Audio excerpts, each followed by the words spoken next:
বিপুল ভোটে জয়লাভ করবে। সন্ত্রাস মুক্ত করা, চাঁদাবাজ মুক্ত করা, যানজট নিরসন করা। আমাদের এই ঢাকা চারের প্রার্থী সৈয়দ মুসাদ্দেক বিল্লাহ মাদানী, এই মাদানী সাহেব বিপুল ভোটে জয়লাভ করবে এবং তার অঙ্গীকার সন্ত্রাস মুক্ত করা, চাঁদাবাজ মুক্ত করা, যানজট নিরসন করা।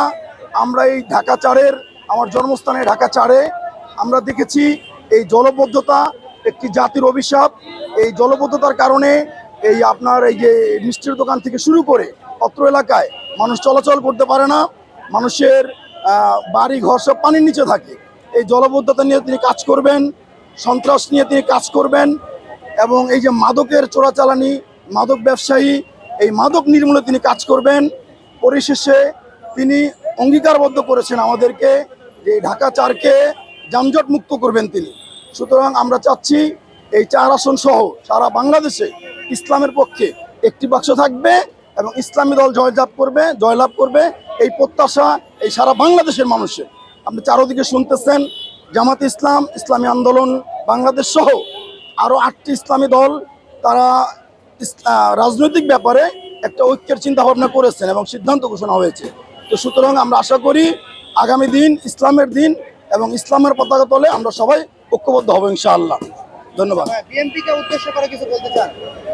বিএনপিকে উদ্দেশ্য করে আমি কিছু বলতে চাই না। বাংলাদেশের মানুষ জানে যে আসলে কে কিরকম, কারণ বিএনপি এখানে একাধিকবার ক্ষমতায় ছিলেন এই এলাকায়।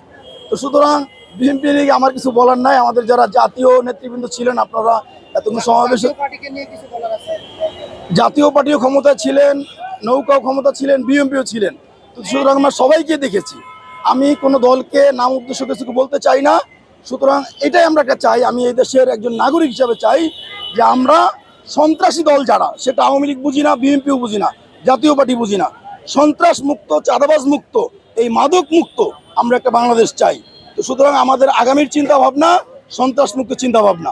আমরা এই সন্ত্রাসী দল সেটা যেই হোক না কেন, আজকে কারা চাঁদা নিচ্ছে সেটা আপনারা সকলেই জানেন। তো সুতরাং আমরা এই চাঁদাবাজ মুক্ত, সন্ত্রাস মুক্ত দেশ আমরা চাই ইনশাআল্লাহ। ঠিক আছে, ভালো থাকবেন।